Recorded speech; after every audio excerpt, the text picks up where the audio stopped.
4장 19절, 갈라디아서 4장 19절. 나의 자녀들아 너희 속에 그리스도의 형상을 이루기까지 다시 너희를 위하여 무슨 수고요? 해산하는 수고를 하기까지 성도들을 위해서 그렇게 애쓴 목적이 뭘까? 궁극적인 목적이 뭘까? 그걸 오늘은 살펴보는 시간을 가지도록 하겠습니다. 지난주에 저희 교회에서 첫 출산이 있었습니다.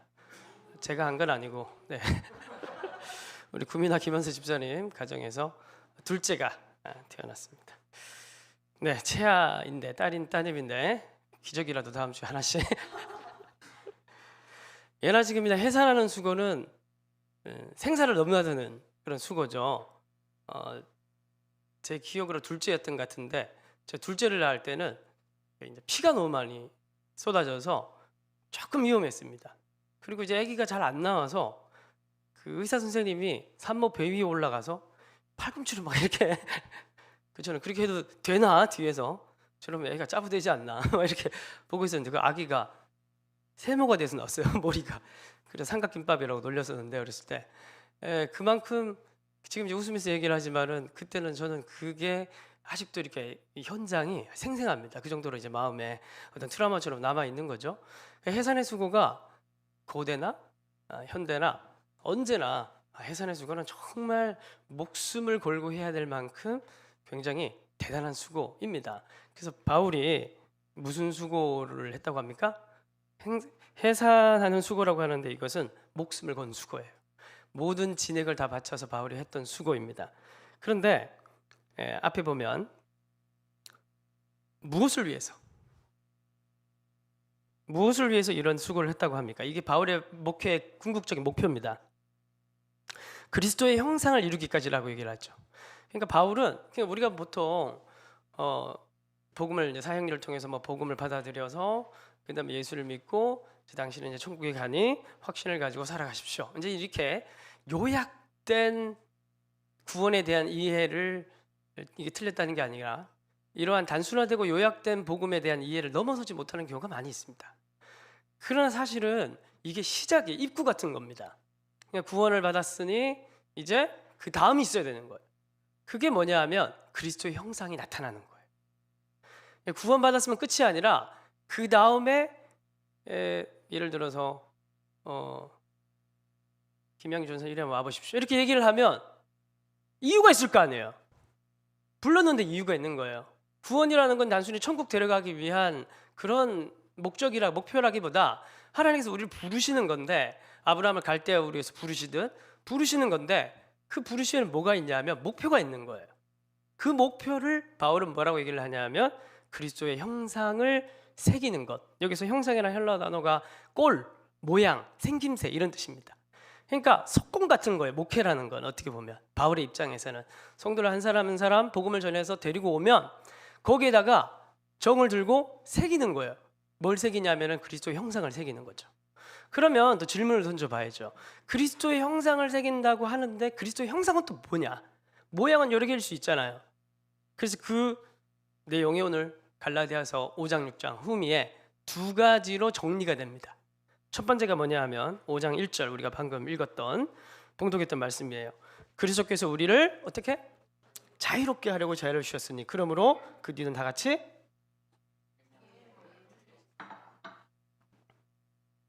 죄송합니다. 물 먹을 시간을 확보하려고 그랬는데 너무 짧게 말씀을 드리고 굳건하게 서서 다시는 뭘 매지 말라? 종의 멍에를 매지 말라. 한마디로 얘기하면 뭡니까? 석공처럼 돼서 바울이 불렀던 이방인 그리스도인들에게 뭔가 새기려고 했는데 그 새기려고 했던 게 예루살렘에서 온 할례파들 때문에 무용지물이 되게 되었어요. 그래서 다시 해산하는 수고를 통해서 내가 이걸 새기겠다고 얘기를 하는데 그 잃어버릴 뻔했던 그 그리스도 형상이 뭐였어요? 자유예요. 자유. 굉장히 중요한 포인트죠. 예전에 그런 얘기를 들은 적이 있습니다. 어떤 교회 권사님이 주일날 무슨 순서를 맡았는데 못 오신다는 겁니다. 그래서 왜 못 오냐? 이사를 해야 된다는 거예요. 왜 하필 주일날 이사하냐? 토요일날 하지. 그랬더니만 주일 딱 그 날이 무슨 날이다? 손 없는 날. 저는 처음에 손 없는 날이라고 저는 목회자 가정 잘하다 보니 그게 잘 몰라서 소놈날이라고 하길래 달력에도 소놈날이 표기가 된 달력이 있더라고요. 소놈날이라고 하길래 이게 뭐 손님 없는 날인 줄 알았는데 그래서 좀 싸겠다 이렇게 생각했는데 그게 아니라 이게 귀신이 장난하지 못하는 이제 그런 날이라고 하더라고요. 그래서 제가 속으로 야 요즘 지금 내일 모레면 로봇가 나오는 시대인데 AI 시대인데 요즘 그걸 누가 믿냐 이렇게 생각을 하는데 제가 이사를 많이 다녔거든요. 이사 다닐 때 보면 그날은 늘 차 있어. 그렇게 사람들이 많이 선호하는 날이에요. 그러니까 이 선언 날 어떻게 보면 뭐 귀신이 장난치는 날, 이사 갈 때 따라가는 날, 그래서 이 날을 피하면은 귀신을 피할 수 있고 귀중화복이 우리에게 잘 적용이 될 수 있다 이렇게 생각하는데 이게 합리적으로 생각하면 말이 안 되잖아요. AI 시대고 로봇 시대고 이렇게 생각하는데 사람들이 당연히 안 믿을 거라고 생각하는데 이 날은 권사님도 선호한 날이라니까요. 신기하죠? 예나 지금이나 사람들은 이런 것을 중요하게 생각한다는 게 왜 그럴까에 대한 고민을 해봐야 되는 거예요. 왜냐하면 이거는 무슨 문제가 아니기 때문에 합리성의 문제가 아니고 이성의 문제가 아니기 때문에 좀 고민을 해봐야 된다는 거예요. 근본적인 갈라디아 4장 9절을 보면 이제는 너희가 하나님을 알 뿐 아니라 더욱이 하나님의 아신 바 되었거늘 어찌하여 다시 약하고 천박한 초등학문이 바로 그런 거예요. 그래서 그들에게 이제 종로로 타려 하느냐, 다른 말로 하면 그 별것 아닌 것에 들어가서 너희에게 영향을 미칠 수 없는 것으로 들어가서 종로로 타느냐는 다른 말로 하면 두려워하느냐, 겁내하느냐. 그래서 10절 보면 너희는 뭘 지켜요? 날, 달, 절기, 해 이런 것들을 중요하게 생각하면서 그 속에 들어가서 이 날 혹은 이 사람 혹은 이런 질서 이런 것들이 내가 하지 않으면 뭔가 불이익을 당할 것 같고 내 인생 실패할 것 같고 불행할 것 같고 그런 어떤 두려움 속에 왜 살아가느냐 바로 지금 그렇게 얘기를 하고 있는 거예요. 근데 참 이런 사실 사람도 마찬가지죠. 저도 이제 목회자지만 옛날에 한때 그런 게 좀 있었습니다. 목사님한테 목사님이 아무리 잘못해도 목사님한테 잘못 대들면 3대가 이제 약간 이제 뭐 그런 식의 이야기들이 논리들이 많이 통용되었던 요즘은 그럼 웃죠 이제 통용되었던 그런 시대가 있습니다. 그 비슷한 거예요. 어떻게 보면 사람, 날, 달, 절기, 해 이런 것들 그런 것들에 우리가 뭔가 두려워하는 초월적 의미를 부여하고 거기서 우리가 두려워하는 종노릇하는 게 있었어요. 지금도 그런데 손 없는 날에 몰리는 걸 보니 오늘날에도 있는 거예요. 2000년 전 고대나 2000년 후 지금이나 동일한 거예요. 여러분 그러면 고대와 지금 이제 고대 얘기 살펴봤고 성경 이야기는 1세기니까 오늘 우리 손 없는 날 이제 20세기 21세기니까 그럼 이 사이에는 뭐 1000년 정도 잡고 중세시대 때는 이걸 아주 잘 써먹었죠. 그 교황들이 예루살렘에 있는 예루살렘을 탈환하기 위해서 사람들을 설득했던 방식이 뭐냐 하면 교도소에 잡혀 있었던 살인자들, 강도 짓한 사람들 이런 사람들은 너희들 교수형 당할래? 거룩한 성 예루살렘으로 가서 어떻게? 거기가 뭐가 있어요? 치유와 용서. 예수님이 살았던 곳인데 제가 성지순례를 예루살렘을 3번 갔다 왔는데 한 번은 그런 적이 있었어요. 버스 타고 이제 예루살렘으로 쫙 이제 다메섹에서 넘어갔던 것 같아요. 쭉 들어가는데 갑자기 가이드가 나오더니만 노래를 부르지. 그 노래가 뭐냐 하면 예루살렘 막 이런 노래 있잖아요. 그 이거를 다 같이 합창하는데 그 다 많이 알고 계시더라고요. 막 차 안이 갑자기 분위기가 정말 우리가 막 그 십자군 전쟁에 참여해서 이제 막 죄와 용서를 들어가기만 하면 받을 수 있을 것 같은 거룩한 성을 막 들어가는 느낌을 막 받는 거예요. 그래서 어떤 막 권사님 우시고 막 그러면서 이제 거룩한 마음으로 들어갔던 그런 기억이 있습니다. 그래서 저는 사실 성지순례라는 말을 잘 안 써요. 편의상 쓰는 거지. 우리가 살아가는 곳이 다 성지거든요. 잘못하면 예루살렘이 성지가 되고 우리 사는 곳은 불모지가 될 수 있는 거예요. 근데 사실은 모든 날이 거룩하고 모든 땅이 하나님의 땅이며 모든 주권이 다 하나님께 있다는 것을 고백할 뿐만이 아니라 성과 악의 통치권까지 하나님께서 잡고 계신다는 사실을 그런 유일신의 주권 사상을 믿는 게 기독교거든요. 모든 것은 다 거룩함으로 받으면 버릴 것이 하나도 없다는 것을 믿는 것이 그리스도인이란 말이에요. 그러니까 여기서 보면은 중세시대 때 그렇게 해서 많은 강도 아니면 살인자 이런 사람들 데리고 가서 이제 전쟁에 참여시키고 동원했을 때 사람들이 그 아마 영화도 하나 있을 거예요. 사람들이 막 눈물 흘리면서 가서 막 싸우고 들어가서 그 흙, 물 이런 거 얼굴에 바르면서 이제 속죄받은 이제 그렇게 하고 그 이후에는 뭔가 허무함이 찾아오는 그런 영화도 있습니다. 근데 이런 걸 보면 저 같은 T 성향들은 뭐하지? 이제 이런 이제 마음이 들 수 있는데, 근데 고대나 중세나 현대나 모든 시대를 떠나서 굉장히 보편적으로 이러한 초등학문의 종노릇하게 만드는 어떤 아젠다를 두고 거기에 두려움을 가지게 만드는 방식이 사람들에게 되게 잘 먹힌다는 거예요. 왜 그러는 걸까요, 사람들은? 왜 그런 걸까요? 에베소서 2장 2절을 봅시다. 제가 준비했습니다. 화면을 보십시오. 다 같이 읽겠습니다. 시작.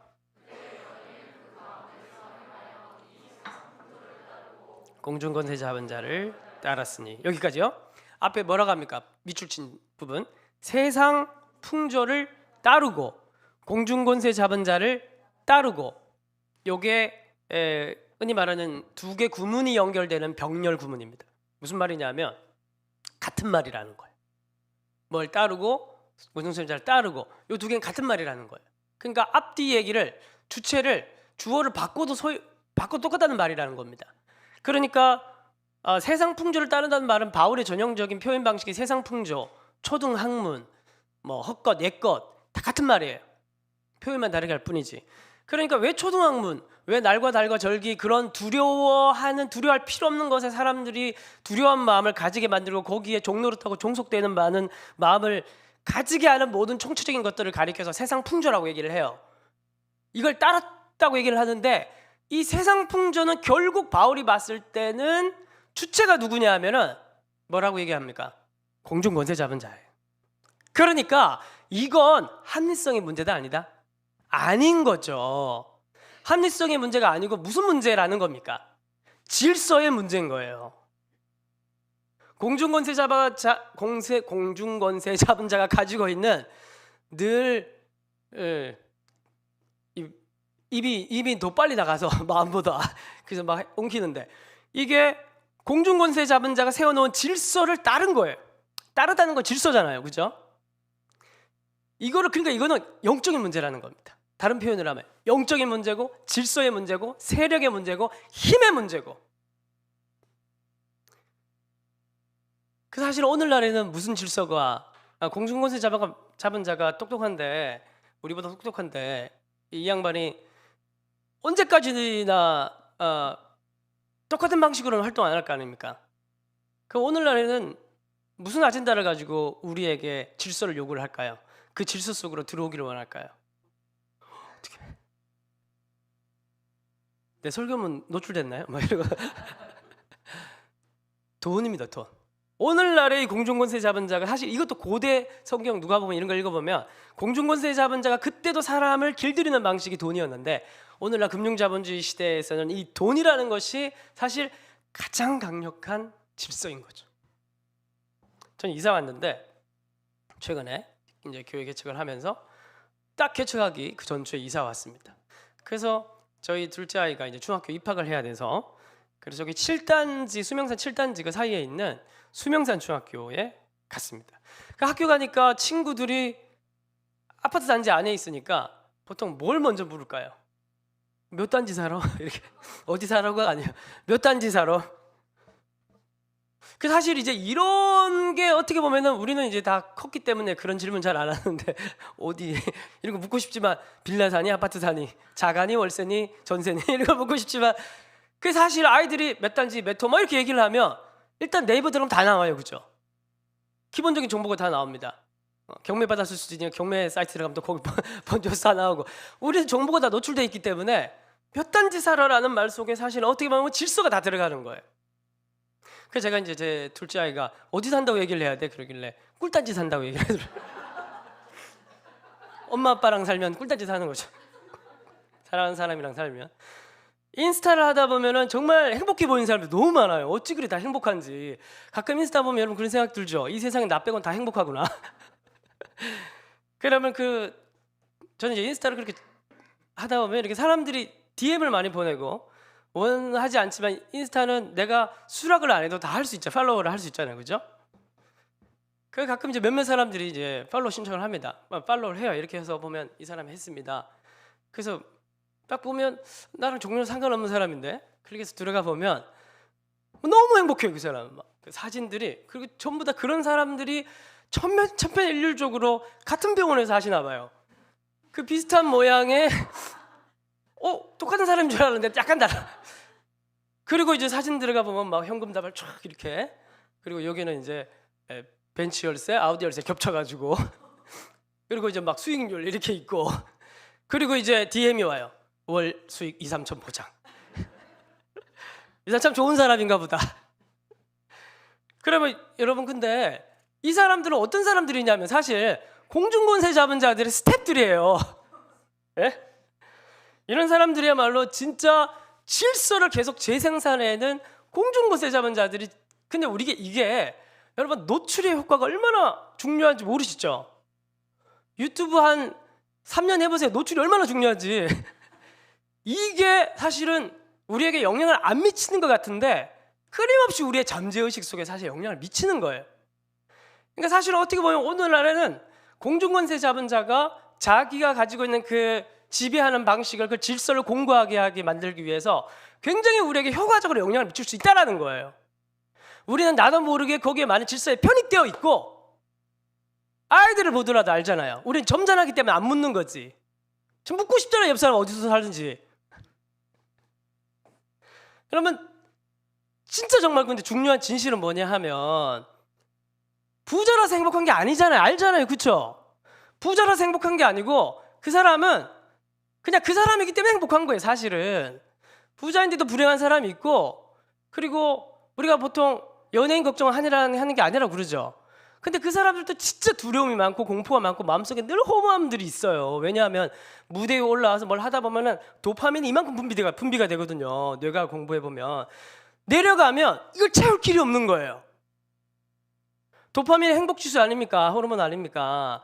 올라가면 이게 이만큼 분비가 돼요. 막 밴드 나오고 막, 그리고 자기 뭐 그 인기 이런 거 올라가면 이만큼 내려오는데 현실로 내려가면 누추한 거예요. 인간의 삶이.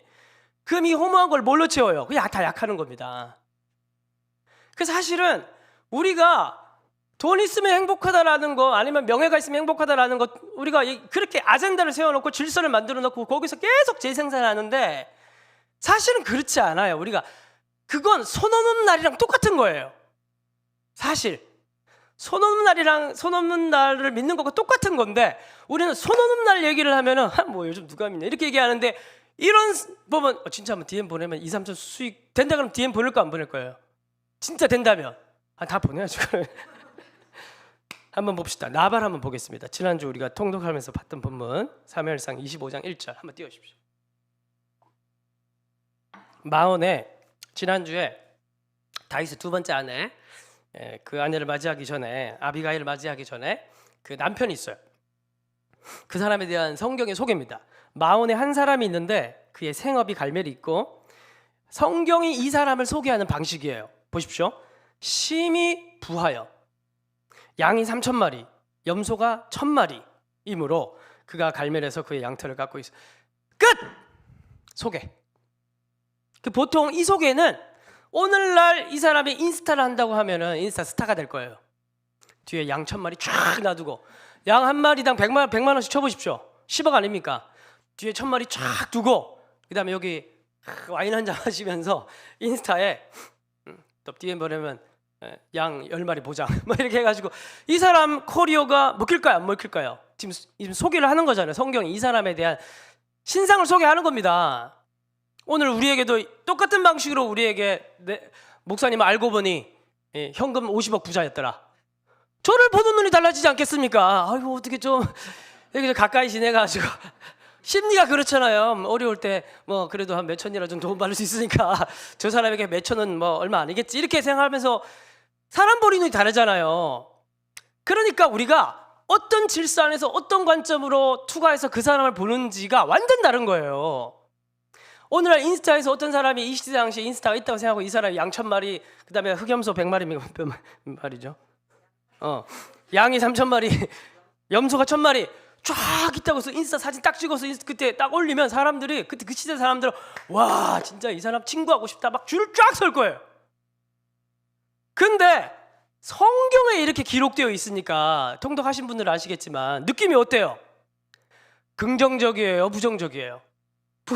딱 보면서 느낌이, 저는 통독하면서 365를 준비하면서 이 글을 딱 읽자마자 얘는 나쁜 놈인가 보다, 이 느낌이 딱 들고 그 다음 3절을 읽어보니까 남자는 완고하고 행실이 악하며 이렇게 나오더라고요.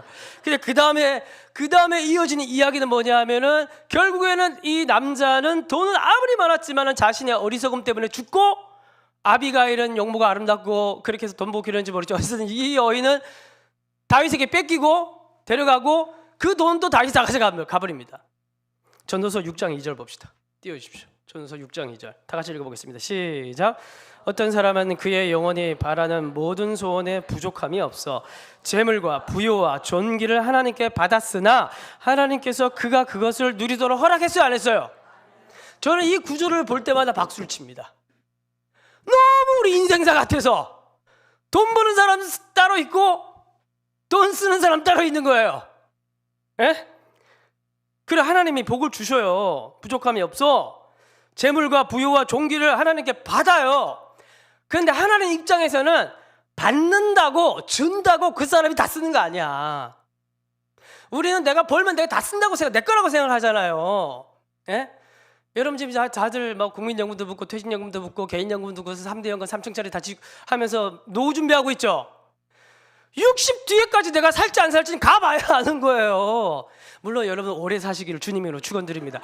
근데 사실은 가봐야 아는 거예요. 사실은 돈을 내가 지금 혹시 여러분들 인스타에 올릴 만한 차키가 있는지 아니면 현금이 있는지 금괴가 있는지 잘 몰라요.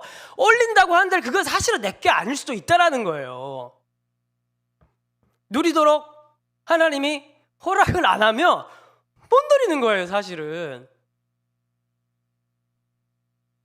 돈 버는 사람 따로 있고 돈 쓰는 사람 따로 있고. 그 전도서는 누가 샀어요? 솔로몬이. 예? 몇십 조 부자가 살아보니 전도서가 말년에 쓴 거잖아요. 내가 그렇게 돈이 많다고 막 부유한 마음으로 살고 와이프도 1000명이고 막 이렇게 해가지고 이렇게 했는데 다 헛되다. 내가 쓰는 거 아니고 다 내 거 아니고, 내가 아무리 내가 뭐 많이 사서 많이 먹을 수 있다고 하더라도 최대한 많이 먹어도 5끼예요. 그럼 또 나중에 당뇨병 걸리고 대가를 치러야 되고, 아무리 내가 부자라도 쓸 수 있는 돈은 한계가 있고 내가 사용할 수 있는 물건도 한계가 있고, 집이 아무리 넓어도 내가 누워 자는 공간은 저는 165cm밖에 안 돼요. 제가 누워 잘 수 있는 공간은 그 이상 못 자요. 하나님께서 딱 그것만 허락했으니까. 여러분들은 170인지 180인지 모르겠지만 아무리 큰 침대를 사더라도 침대가 큰 거죠. 내가 그걸 다 누리는 거 아니라니까요.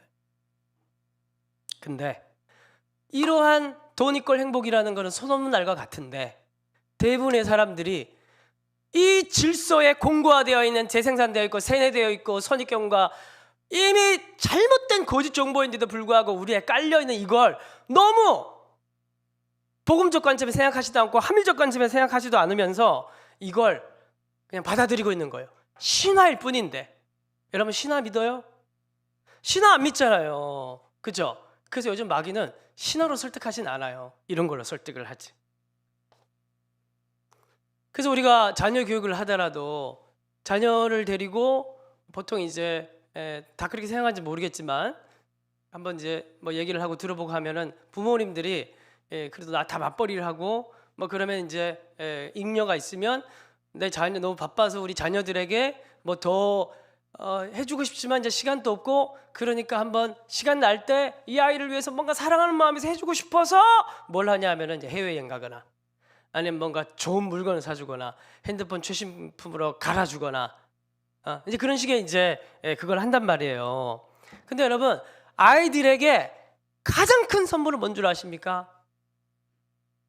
아이들의 가장 큰 선물? 뭐 시시시거리는데 화난 게 있어요?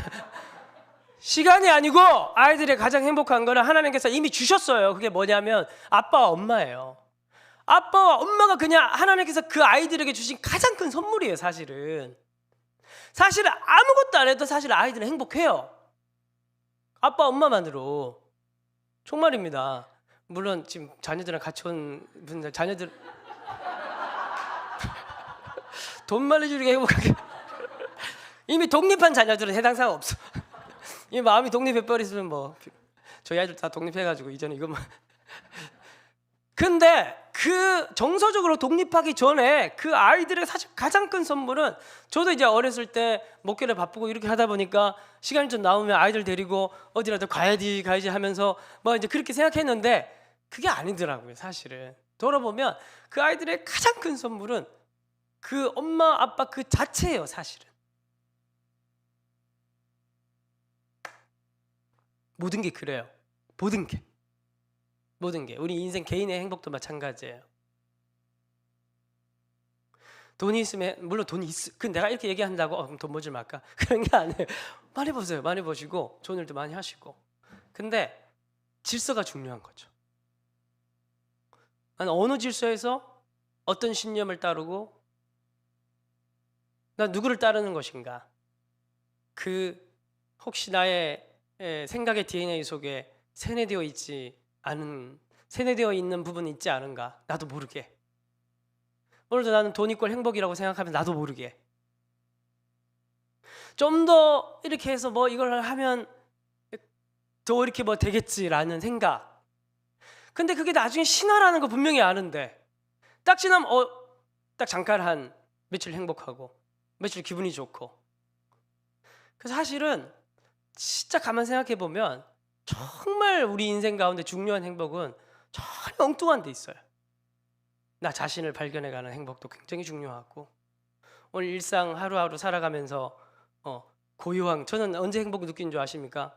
아침에 이렇게 출근하면 뭐가 있을까요? 공기. 아무것도 없어요 여기. 저 혼자 출근해서 사무실에 들어가서 뭐 하는 줄 아십니까? 저는 제사를 드려요. 들어가면 이제 알코올 그 티슈들이 있습니다. 그럼 책상을 다 닦아요.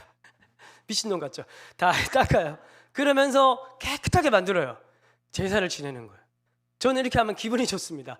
하루 일상을 뭔가 깨끗하게 시작하는 그 TJ의 전형적인 그러면서 성경 365를 준비하고 그러면서 이렇게 시작하는, 저는 이 일상 자체가 개인적으로는 너무 부유해요.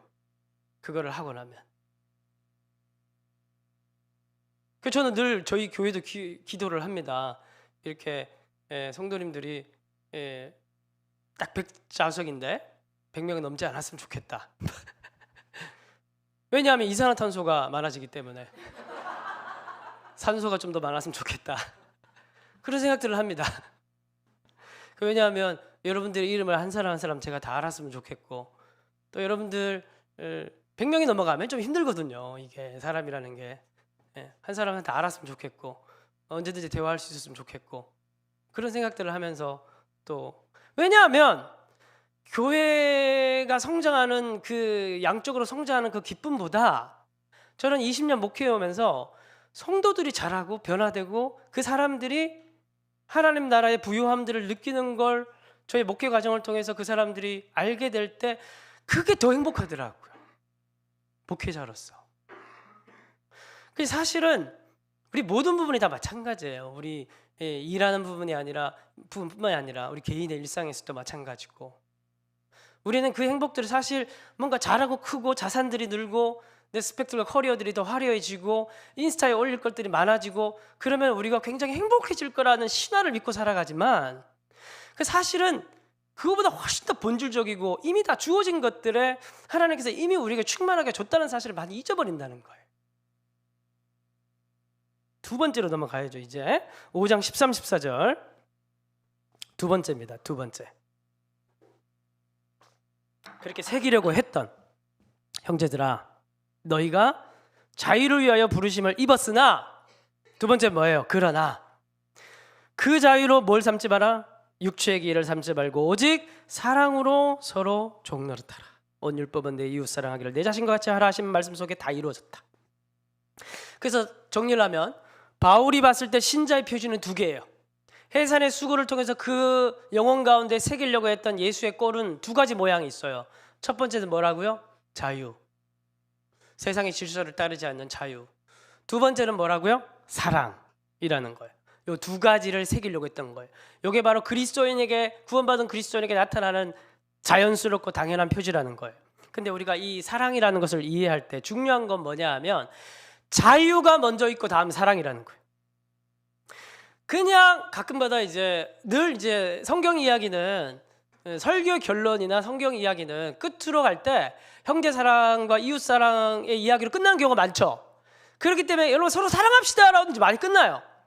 그러면 거의 성도님들은 어떤 식으로 받아들이고 돌아가냐 하면 이제 사랑해야지 이러고 돌아가는 거예요. 그리고 가보니 사랑이 잘 돼요, 안 돼요? 잘 안 되니 난 죄인이다 이러고 끝나요. 이게 영원한 되돌아가는 이 쳇바퀴예요. 그래서 사랑합시다. 내 안에 사랑이 없구나. 죄인이구나. 끝! 이게 계속 반복되는 거예요. 이게 오류예요. 뭐냐 하면 오늘 갈라디아 5장에서도 성령에 대한 얘기를 하면서 성령의 열매로 뭐라고 얘기를 하냐면 사랑과 희락과 화평과 하잖아요. 열매예요, 열매. 뭐가? 사랑은 열매예요. 뿌리가 있고 기둥이 있고 가지가 있고 그 사이에서 나오는 게 사랑이란 열매예요. 사랑은 사랑해야 한다는 행동학적 개념으로 나올 수 있는 게 아니라는 거예요.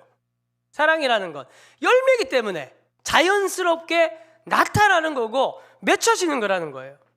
근데 이게 무엇이 시작이고 그 다음에 끝이 열매가 사랑이라고 합니까? 뿌리는 뭐고 기둥은 무엇이었습니까? 자유. 그 다음 뭐예요? 사랑의 열매.